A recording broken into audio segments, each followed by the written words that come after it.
Arestado sa Marikina ang isang nagbebenta umano ng iligal na droga. Ang suspect iginiit na sa korte na lang magpapaliwanag. Balita hatid ni EJ Gomez. Sa loobang bahay na ito sa barangay ng Camarines City, naaresto ng mga pulis ang isang lalaking tulak umano ng iligal na droga. Nabilhan siya ng operatiba na nagpanggap na buyer mag-aalas 11 ng gabi nitong Lunes. Ay naaresto ko sa salang pag-iingat at pagbebenta ng iligal na droga. May karapatan kang manahimik. Sa investigasyon ng pulisya, sa Cavite nanggagaling ang supply ng droga ng high-value target na residente ng San Mateo, Rizal.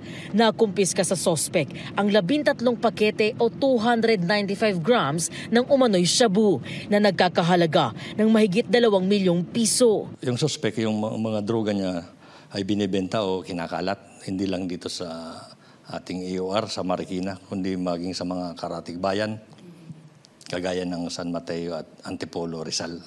Ang 32 anyos na sospek sa korte na lang daw magpapaliwanag. Yung pong nakuha pong droga sa inyo po ba yun? No comment po.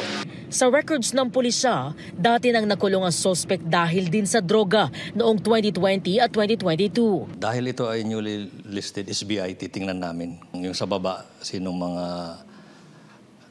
mga courier or sino mga kasabwat niya. Titingnan namin kung mayroon pa siyang grupo o involvement na iba.